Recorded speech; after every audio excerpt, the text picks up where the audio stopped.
Gimana piringan hitamnya, Rita?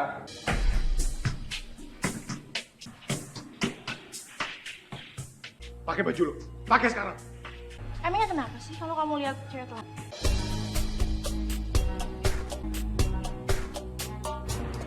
Enggak. Cilo itu. Siapa? Kita cari permainan yang lebih duluan. Masuk jurang duluan, itu yang menang. Ini kita main yang lebih seru ya. Sekarang coba langkah.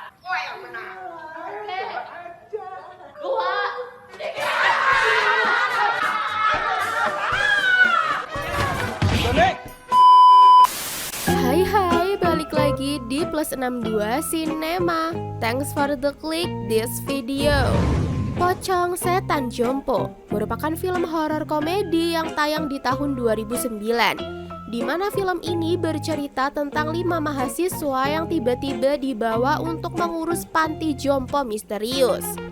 Kejadian demi kejadian menyeramkan pun mulai mereka alami di sana, yang ternyata ada kaitannya dengan masa lalu masing-masing dari mereka. Penasaran apakah mereka bisa selamat dari sana? Tanpa berlama-lama lagi, yuk simak alur cerita selengkapnya. Namun sebelumnya pastiin dulu ya kamu sudah tekan tombol subscribe di bawah ini.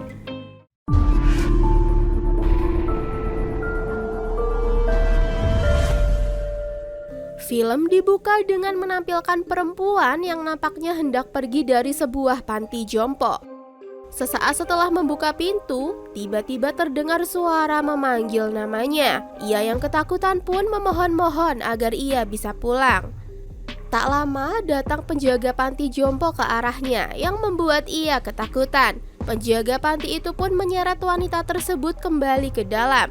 Dan ternyata itu merupakan mimpi dari seorang gadis bernama Cecil. Mau kemana Sarah? Jangan, Mbak. Saya cuma mau pulang. Jangan, mohon. Jangan, Mbak. Ikut Sarah. Cecil ini merupakan mahasiswi berprestasi di kampusnya. Dan selain itu, ia juga baru saja putus dengan Rido yang kedapatan selingkuh dengan mahasiswi lain. Di hari itu juga terlihat sebuah mobil dari panti jompo Kasih Senja berhenti di depan kampus. Setelahnya keluar penjaga panti yang langsung masuk ke dalam gedung. Anehnya di sepanjang jalan yang ia lewati itu banyak kejadian aneh menimpa mahasiswa, mulai dari kejatuhan cicak, tikus hingga peliharaan mereka yang mati dan menyebabkan bau busuk yang sangat menyengat. Ya ampun, itu cicak apa?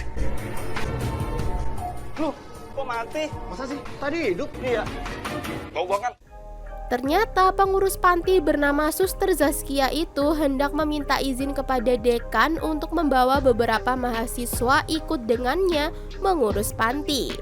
Karena saat itu bertepatan dengan mid semester, Pak Dekan pun tak mengizinkannya. Hingga saat pria tersebut melihat ke arah mata Suster Zaskia, anehnya ia langsung menuruti permintaan suster misterius tersebut. Saya butuh mereka, Pak. Sekarang ini kan lagi mid semester. Gak bisa. Tolong lihat saya, Pak. Saya akan panggil mereka sekarang. Scene kemudian beralih ke dua orang sahabat bernama Johnny dan Emilio.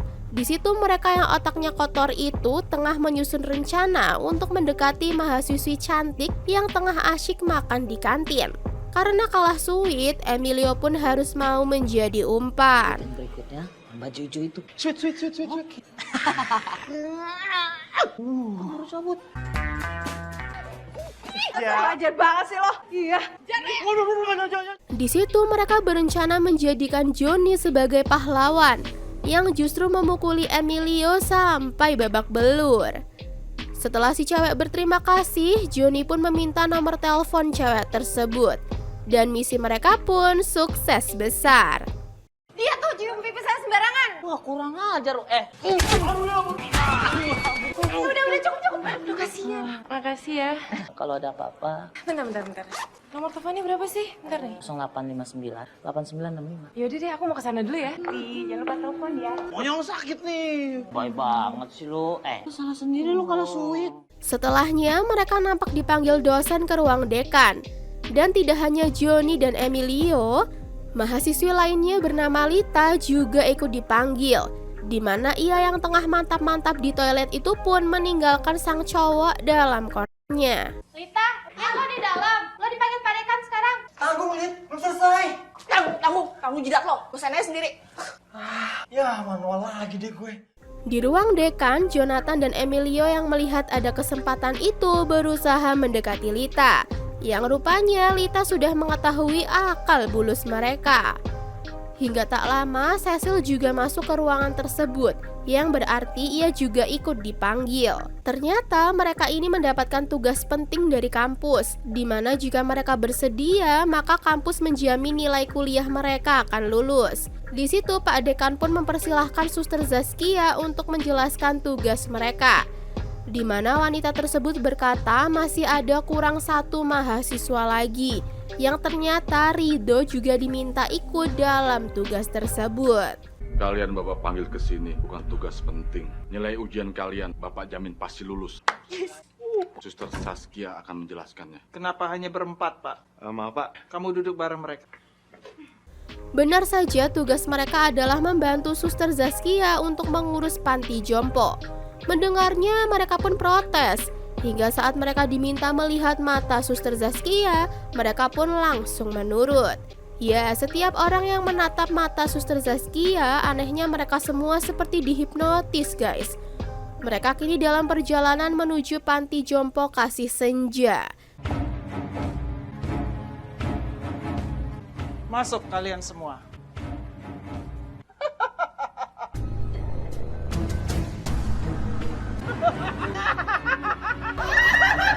Dan film pun baru dimulai. Malam harinya mereka terlihat sudah sampai di panti, di mana mereka yang sadar nampak bingung kenapa mereka kini berada di tempat itu. Hingga Suster Zaskia kembali meminta mereka untuk menatap matanya. Namun di sini karena Cecil melihat wanita tua, ia justru tidak ikut menatap mata yang dapat menghipnotis tersebut. Kok tiba-tiba kita ada di sini? Apaan nih? Yang bener? Kita di mana ya? Panti jompo kasih senja. Perhatikan mata saya baik-baik. Mereka pun dipersilahkan masuk ke kamar masing-masing, di mana sebelum tidur mereka harus meminum obat yang ada di kamar tidur. Saat tengah tertidur, Cecil justru didatangi oleh wanita tua yang menyuruhnya bangun hingga membuat ia ketakutan. Kalian boleh istirahat. Kalian bisa masuk ke kamar. Kalian harus minum obat yang ada di meja.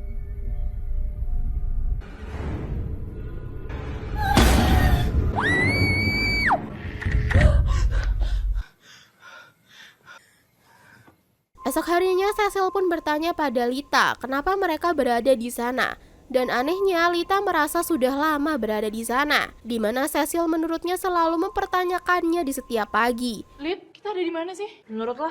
Lid.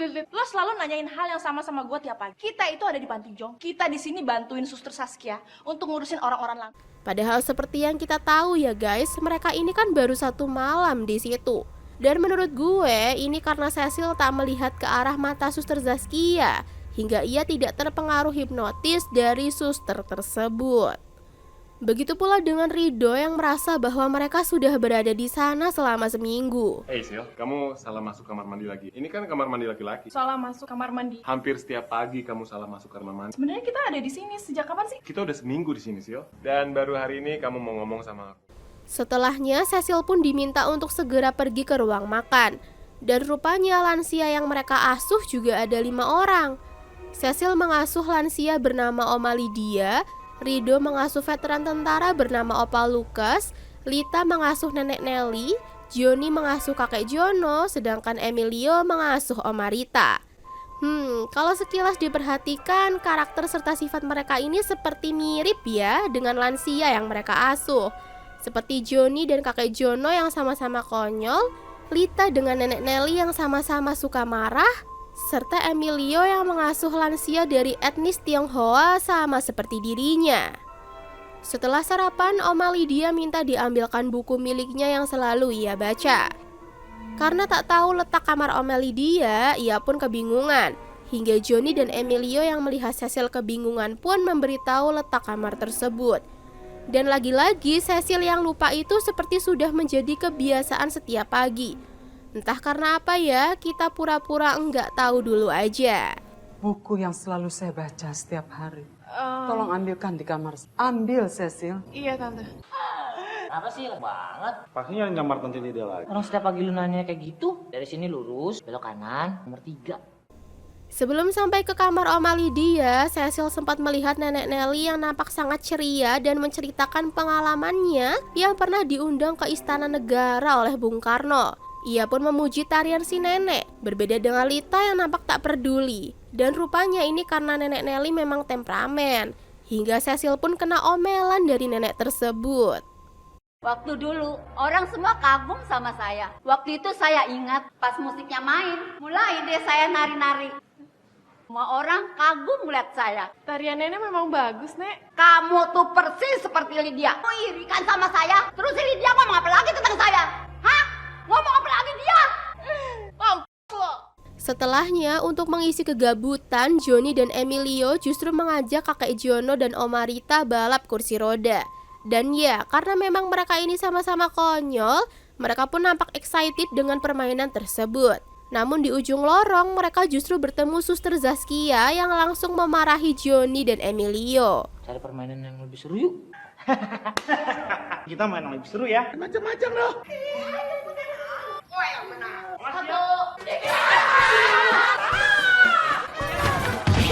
Itu cuma balapan, Sus. Biar nggak ngantuk.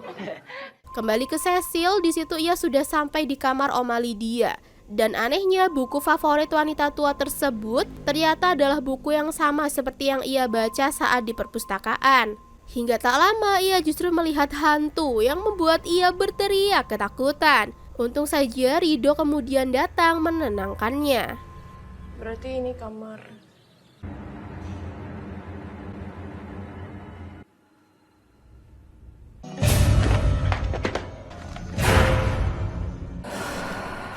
Siapa?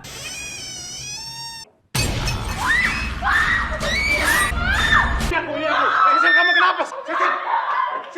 Cecil pun mencoba menjelaskan keanehan-keanehan yang ia temui selama berada di sana. Di mana lagi-lagi justru Rido lah yang menganggap kelakuan Cecil yang aneh. Ia juga mencoba menjelaskan tentang bukunya tersebut yang sebelumnya hendak ia baca di perpustakaan.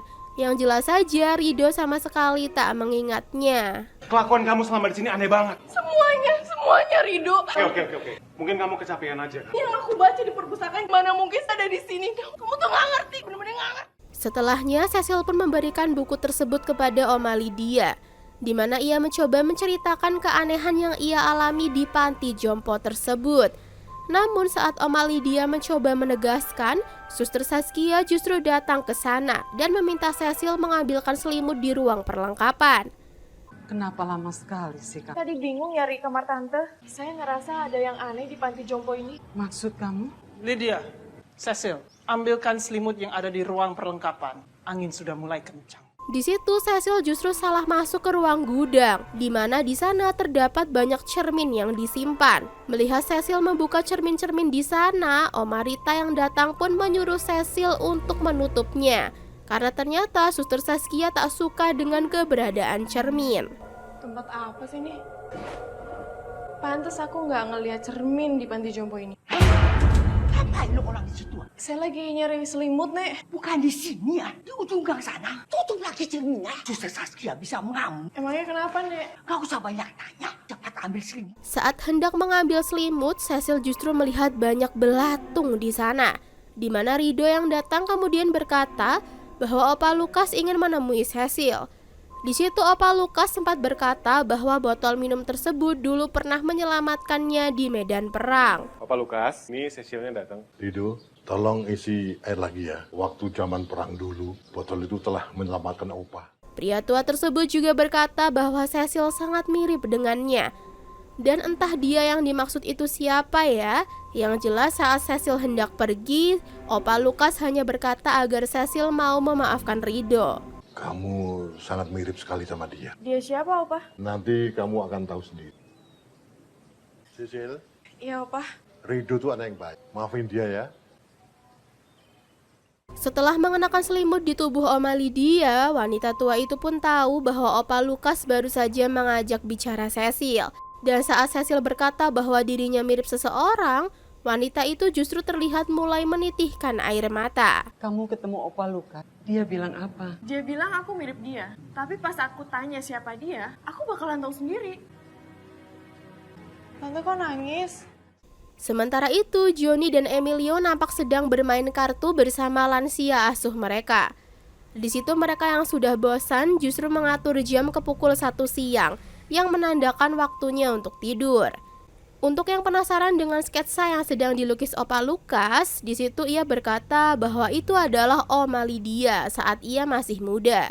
Setelahnya, Lita justru datang ke sana yang rupanya ia meminta Rido untuk menemaninya mengambil piringan hitam di sebuah gudang. Itu siapa, Opa? Ini Lydia waktu masih muda. Kok mukanya mirip sama siapa ya? Kok mukanya nggak asing ya, Opa? Psst. Opa, saya permisi dulu. Kita mau kemana sih? Nenek, ambilin piringan hitam. Iya, di gudang. Aku takut banget, Rido. Kamu temenin aku ya? Namun ternyata itu cuma modus guys, karena sebenarnya Lita ingin mantap-mantap dengan Rido di sana. Rido pun mencoba kuat iman dengan menyuruh Lita mengenakan bajunya kembali. Namun Lita yang nampak sangat ngebet itu terus memaksa Rido, hingga Rido akhirnya mulai goyah imannya. Mana piringan hitamnya, Lita? Ada di sini, Rido. Pakai baju lu, pakai sekarang. Aku nggak suka ngeliat aku. Kita itu kan udah sama-sama dewasa.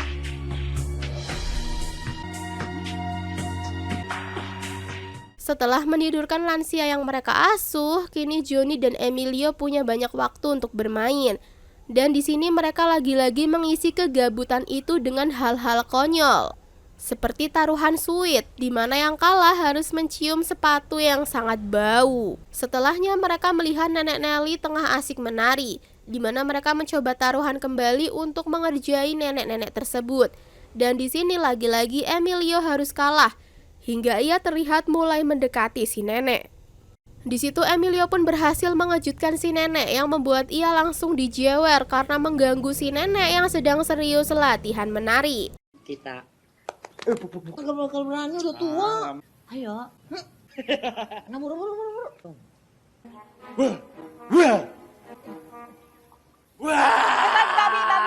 Jangan ganggu konsentrasi saya. Mau dipanggil ke istana sama Bung Karno. Ganggu aja. Pergi sana. Sementara itu di gudang terlihat Lita sudah setengah telanjang dan mulai menindih tubuh Rido. Namun di sini iman Rido kembali menguat yang membuat ia akhirnya mencampakkan Lita di sana. Enggak. Keterlaluan lo. Akibatnya Lita yang punya niat jorok itu pun diganggu oleh sosok hantu yang membuat ia histeris ketakutan. Mendengar teriakan Lita, Cecil pun menghampiri Lita. Dan kini Cecil semakin yakin jika ada yang tak beres dari panti jompo tersebut. Namun di sini Suster Zaskia justru memanggil Lita ke ruangannya. Cilo, Rido. Siapa? Siapa? Lu kenapa? Lu bener-bener ngeliat setan, Lip. Ini bukan panti jompo biasa. Ada yang aneh di sini. Lita, saya mau bicara sama kamu. Kemudian Johnny dan Emilio yang masih gabut itu justru iseng hendak memasuki kamar Suster Zaskia. Dan karena Emilio tak berani, akhirnya ia berjaga di luar. Sedangkan Johnny yang akan masuk ke dalam. Terlihat ruangan tersebut cukup mistis ya, hingga di luar Emilio yang kebelet itu justru meninggalkan Johnny. Mistis banget kamarnya. Gini si Babi nggak ikutan masuk. Apa pada ngeblur tuh mukanya.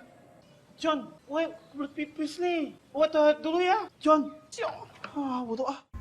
Tidak hanya sampai di situ, Johnny juga merasa ada bau yang sangat menyengat di sana. Di mana tak lama terdengar Suster Zaskia sudah kembali bersama Lita. Johnny pun bersembunyi di bawah kolong tempat tidur, di mana di sana rupanya tergeletak mayat perempuan. Kalau dilihat sekilas, kemungkinan mayat tersebut adalah mayat perempuan yang muncul di awal scene, yang akhirnya dibunuh oleh sang suster. Kamu bicara apa sama Cecil tadi? Saya nggak ngomong apa-apa, Su. Bohong, orang yang suka bohong.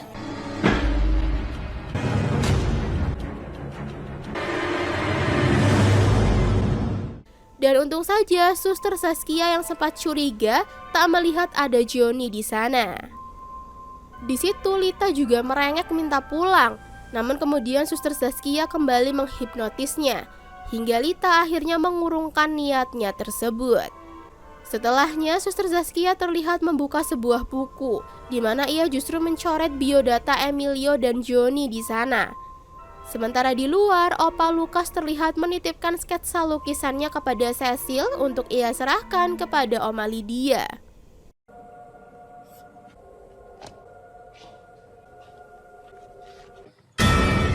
Opa. Berikan lukisan ini ke Lydia sekarang.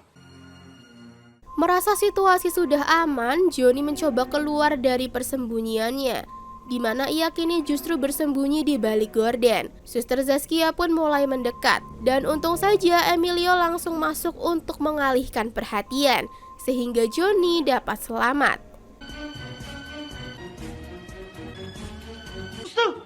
Suster mesti ikut sekarang, Sar. Ayo suster, pulang suster. Ini suster. Jadi ada apa Emilio? Babi lu nyelamatin gue. Saya ngajak suster ke sini. Pemandangannya kalau sore-sore begini bagus itu, suster. Emilio pun nampak kebingungan hingga Johnny yang sudah keluar itu kemudian nimbrung.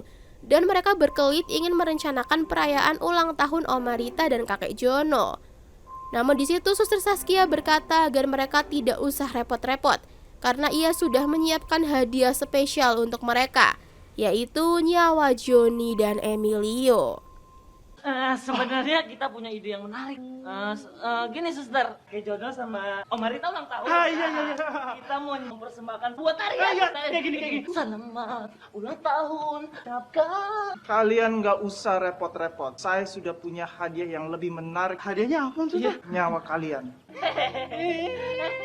Sesuai yang dipesankan Opa Lukas, di situ Cecil kemudian memberikan sketsa buatan Opa Lukas itu kepada Oma Lydia, di mana ternyata orang di dalam sketsa itu bukan dirinya, tetapi Cecil. Oma Lydia pun menambahkan bahwa suatu saat Cecil akan dapat mengerti. Tante, tadi siang Opa Lukas nitipin ini.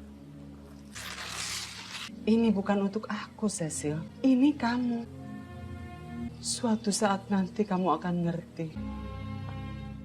Setelahnya, Rido yang datang itu memuji kekuatan cinta Oma Lydia dan Opa Lukas, yang meskipun sudah tua tetapi masih saling mencintai. Di situ Rido juga kembali merayu Cecil agar mau berbaikan dengan dirinya. Namun bagi Cecil, saat ini ada yang lebih penting dibandingkan urusan asmara tersebut, yaitu misteri di balik panti jompo itu. Lukisan Opa Lukas buat Tante Lydia ya. Hebatnya mereka, udah tua tapi saling mencintai. Sil, aku minta maaf ya. Rido, sekarang ada yang lebih penting. Apa sih? Panti jompo ini, Rido. Aku yang ngeliat yang aneh-aneh. Lita juga. Dari situ Cecil pun mengajak Rido menemui Lita yang juga sempat melihat penampakan. Namun seperti yang kita ketahui ya, Lita ini kan sudah dihipnotis kembali. Jadi jelas saja ia tak mengingat apa-apa dan justru menuduh Cecil yang caper kepada Rido. Aku nggak tahu ya Lita ngomong apa sama kamu. Lit, ceritain sama Rido sekarang juga. Apaan sih lo? Setan yang lo lihat di gudang tadi. Mana ada setan sih? Sil, udah deh ya. Cara lo tuh kampungan banget buat cari perhatian dari Rido. Malam harinya mereka kembali dikumpulkan oleh Suster Saskia, di mana sebelum mereka dipersilahkan kembali ke kamar masing-masing, ia juga membuat pengumuman bahwa besok mereka akan merayakan ulang tahun kakek Jono dan Oma Rita. Saat menjelang tidur, Cecil mendengar bisikan agar ia tidak meminum obat tersebut, hingga ia pun mencegah Lita. Namun gadis itu masih tetap kekeh untuk meminumnya. Di kamar cowok, mereka juga terlihat meminum obat yang disediakan oleh Suster Saskia tersebut. Lita, jangan minum. Apaan sih lo? Udah tidur. Namun setelahnya, Johnny dan Emilio justru mengeluarkan pil itu. Rupanya mereka berencana untuk kabur dari sana. Dan mereka juga sempat meninggalkan pesan untuk Rido dan yang lainnya. Jadi kita berdua aja pergi. Terus yang lain gimana? Gue udah ninggalin pesan buat mereka. Mau mati di sini. Konyolnya, di sini kacamata mereka justru tertukar satu sama lain saat hendak keluar dari sana. Mereka pun baru sadar saat penglihatan mereka terlihat buram.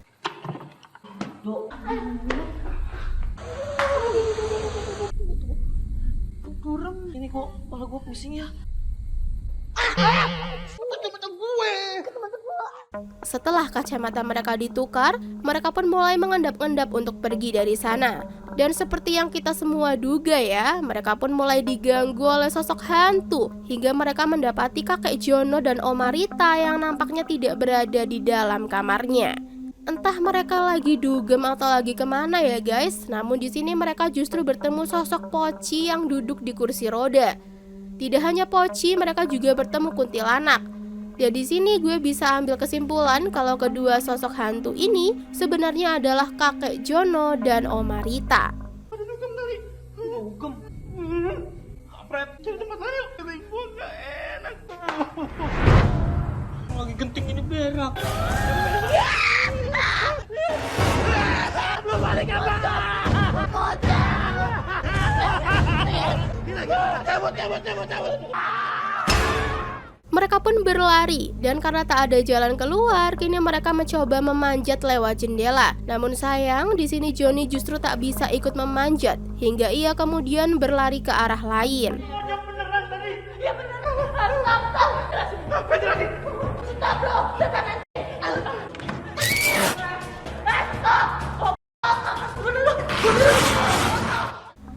Sementara itu, terlihat Cecil juga didatangi oleh sosok hantu yang membangunkannya.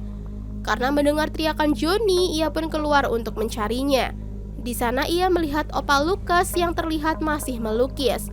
Namun tanpa mengeluarkan sepatah kata pun, pria itu justru malah mencari Cecil sama seperti lukisannya. Hingga saat lukisan tersebut berubah menjadi Oma Lydia, ia pun tak jadi mencari Cecil.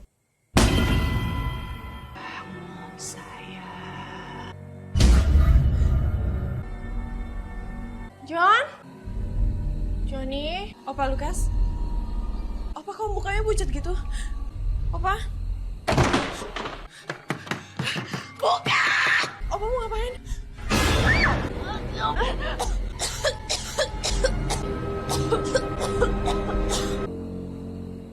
Kemudian terlihat Johnny yang masih mencoba kabur itu justru kembali bertemu dengan Poci.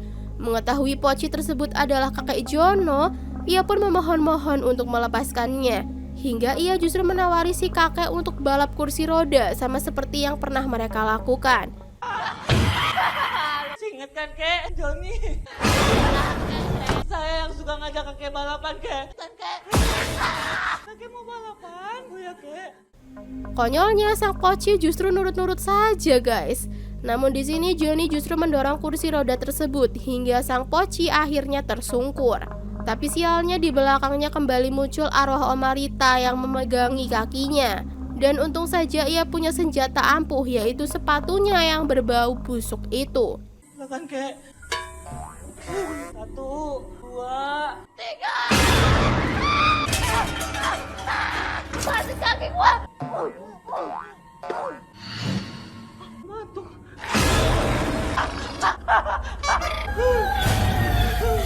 Udah tuh emang gas mati. Itu nggak jenis sepatu bau. Emang bau banget apa? Pantes aja tuh pocong buat pingsan. Setelah dapat melumpuhkan setan tersebut, ia kemudian bersembunyi di sebuah gudang. Hingga kakinya justru menginjak sesuatu. Ia pun panik dan memeriksa apa yang ia injak. Dan ternyata Emilio telah tewas guys. Apaan ya? Gelap bener lagi. Tempat setan pada rapat.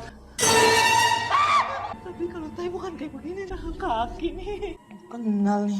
Perutnya babi nih. Mudah-mudahan bukan. Ia pun menangisi sahabatnya yang sudah meninggal tersebut. Hingga tak lama terdengar suara hantu. Dan Johnny pun tewas menyusul sahabatnya.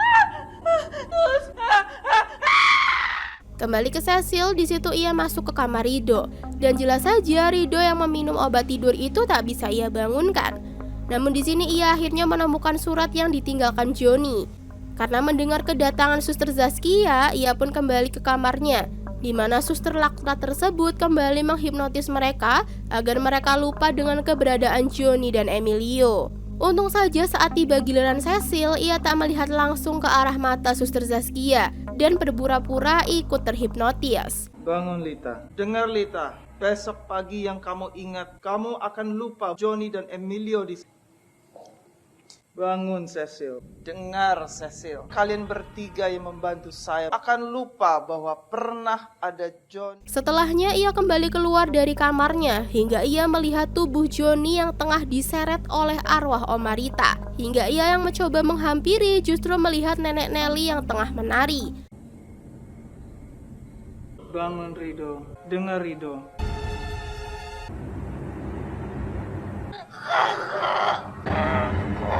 Johnny, Johnny. Ia pun mencoba menanyakan keberadaan Johnny di sana. Namun sepertinya si nenek tak menghiraukannya dan malah ia melihat sosok nenek Nelly lainnya di sana. Nenek lihat Johnny nggak? Maaf Nek, aku cuma mau nanya Nenek tadi ngeliat Johnny nggak? Nek. Ia pun terkaget-kaget saat melihat wanita tua itu berubah menyeramkan hingga ia kemudian pergi ke kamar Oma Lydia. Namun seperti yang kita ketahui ya, sosok tersebut juga merupakan sosok hantu.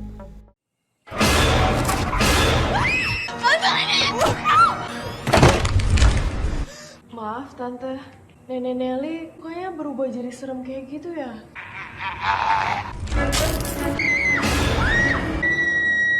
Untung saja ia tidak kenapa-napa guys, dimana pagi itu ia kembali memastikan tentang keberadaan Emilio dan Johnny. Yang jelas saja Lita tak tahu apa-apa tentang mereka. Pan, menurut lo siapa yang bantuin Suster Saskia tiap pagi selalu nanyain hal yang sama? Di sini jelas-jelas cuma ada kita bertiga. Emilio sama Johnny. Apaan sih lo? Dari awal juga cuma ada kita bertiga di sini. Setelahnya mereka memulai sarapan pagi, di mana Oma Lydia justru berkata seharusnya Cecil sudah pergi dari sana dan justru bertahan untuk Rido. Iya Tante. Kamu toh memilih untuk tetap tinggal di sini. Padahal seharusnya kamu sudah pergi sih. Tante yang selama ini datang malam-malam ke kamar aku. Tak lama Suster Cecil pun datang bersama kakek Giono dan nenek Rita. Yang anehnya mereka kini nampak segar bugar tanpa harus duduk di kursi roda. Mereka pun merayakan ulang tahun kedua lansia tersebut. Dan karena teringat dengan Johnny dan Emilio yang ditumbalkan, Cecil pun mulai menangis dan pergi dari sana. Ada kejutan buat kalian semua. Hari ini ulang tahun teman-teman kita. Mari kita nyanyi lagu untuk mereka. Happy birthday to you. Happy birthday to you. Cecil. Rido pun mengejarnya, di mana sambil terisak-isak Cecil mencoba menjelaskan apa yang dialami oleh Johnny dan Emilio. Dan untung saja ia membawa surat dari Johnny yang kemudian ia serahkan kepada Rido. Akhirnya Rido pun mulai dapat percaya dengan Cecil setelah bibirnya disosor oleh Cecil. Rido, Sil, kamu kenapa sih? Emilio sama Johnny mati sebabnya mereka segar bugar hari ini. Emilio dan siapa tadi? Aku ngerti. Kamu sama Lita, di memori kamu hilang. Kamu lihat. Teman-teman, hati-hati dengan mata Suster Saskia. Aku nggak ngerti deh, Sil, Johnny ini siapa? Dan kenapa bisa ada tulisan ini? Kamu harus benar-benar percaya sama aku. Tenang. Hei, lihat aku, Sil. Aku sayang sama kamu. Nggak ada alasan buat aku untuk nggak percaya. Terus aku khawatir aku nggak bisa. Di situ Cecil membawa Rido ke kamar Suster Saskia, di mana akhirnya ia menemukan biodata mereka, yang rupanya mereka semua di sana punya hubungan darah dengan lansia yang masing-masing mereka asuh. Rido pun bingung karena opanya sudah lama meninggal sebelum ia lahir, dan ia pun kembali teringat lukisan dari Opa Lukas yang ternyata merupakan kode dari setiap rahasia dari panti jompo tersebut. Kamu cucunya Opa Lukas. Opaku udah lama meninggal, jauh sebelum aku lahir. Jangan-jangan. Tapi kan ini Tante. Ini kamu. Ternyata selama ini sama aku soal rahasia ini. Cecil. Aku baru ingat sekarang. Mengetahui Opa Lukas hendak membunuh Cecil, Oma Lydia pun memarahinya. Namun bagaimanapun Suster Saskia akan tetap bertindak menghabisi Cecil dan lainnya. Apa yang kamu lakukan semalam? Aku tuh cuma mau kamu kembali sehat seperti mereka. Jangan ganggu cucu. Aku tidak mau dia Cepat atau lambat, Saskia akan bertindak. tidak akan biarkan Saskia melukai cucu. Di sini mereka kemudian mengambil kesimpulan bahwa mereka dikumpulkan di sana untuk menebus dosa orang tua mereka yang tega menelantarkan kakek dan nenek mereka di panti jompo, di mana nantinya mereka akan dikorbankan agar arwah kakek dan nenek mereka dapat hidup kembali. Jadi kita dikumpulin di sini untuk menebus dosa-dosa dan menyanyiakan mereka agar mereka hidup kembali, nyawa kita akan dikorbankan. Tiba-tiba Cecil justru melihat Johnny dan Emilio yang berada di bawah kolong Hingga teriakannya justru memancing Suster Zaskia ke sana. Dan benar saja guys, di sini Suster Zaskia berkata bahwa dulunya kakek dan nenek mereka ditelantarkan oleh anak-anak mereka di panti jompo tersebut. Dan karena tidak ada biaya, mereka semua akhirnya mati dalam pelukan Suster Zaskia, yang membuat ia murka dan bersumpah akan membalaskan dendam mereka, di mana kini cucu-cucu mereka lah yang akan ditumbalkan. Mereka mati karena tidak ada biaya lagi mati dalam pelukan saya. Dendam mereka saya hidupkan. Suster gila! Gila! Kan cuma gila. Mendengarnya, Cecil pun berlari keluar, sedangkan Rido justru harus terkapar di sana. Sialnya, Cecil justru bertemu Lita yang malah menahannya di sana. Dan rupanya ia juga ingin menghabisi Cecil. Untung saja datang Oma Lydia dan Opa Lukas yang langsung menggaplok Lita. Kita harus pergi dari sini sekarang juga. Suster Saskia itu jahat. Iya. Kalian mati lo duluan sih. Jangan. Untuk dapat keluar dari sana, Oma Lydia juga memberikan kunci gerbang, sedangkan Opa Lukas memberikan botol minum miliknya. Akan tetapi mereka kembali dihadang oleh ketiga lansia lainnya. Dimana karena saat siang hari mereka hanya lansia biasa, Cecil pun dapat menerobos kepungan tersebut. Cepat kamu pergi dari sini sekarang. Terima kasih. Bawa ini. Jangan takut, Cecil. Siang hari mereka hanyalah orang-orang jompo. Pergi, Cecil. Lo nggak kasihan sama nenek lo? Dan dengerin mereka, Cecil. Akan tetapi Suster Zaskia justru mengancam hendak menghabisi Rido jika ia pergi dari sana.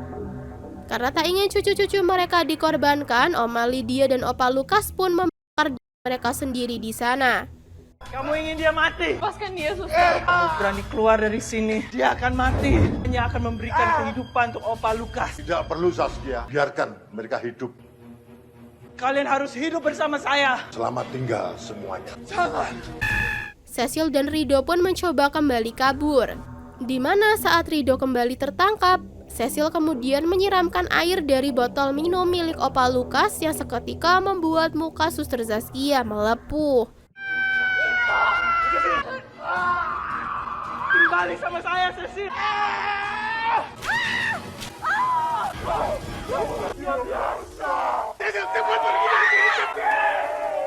Cecil pun kembali masuk ke dalam, di mana ia kemudian teringat sang suster yang takut dengan cermin. Ia pun membuka semua cermin di sana, yang membuat suster laknat itu akhirnya menjadi abu.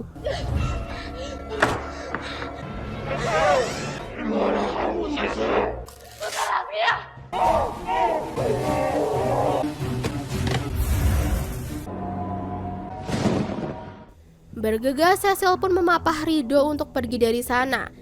Dan rupanya panti jompo tersebut tidak benar-benar ada guys, melainkan hanya kuburan tempat penghuni panti jompo itu bersemayam. Rido! Kenapa, Dek? Kita dari panti jompo itu, Pak. Loh, itu kan kuburan, Neng.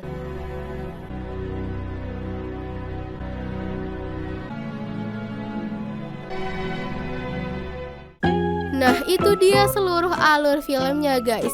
Gimana? Udah cukup greget belum ngelihat kelakuan Johnny dan Emilio?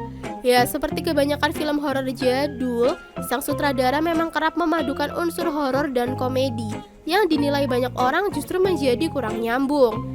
Dari awal hingga akhir sih sudah dijelaskan secara gamblang ya mengenai alasan kenapa mereka dibawa ke sana. Hingga alasan kenapa Suster Saskia tega melakukan itu semua yang didasari oleh dendam akibat orang-orang yang sudah ia anggap seperti keluarga sendiri itu meninggal karena ditelantarkan. Oke, cukup sampai di sini dulu ya review kita.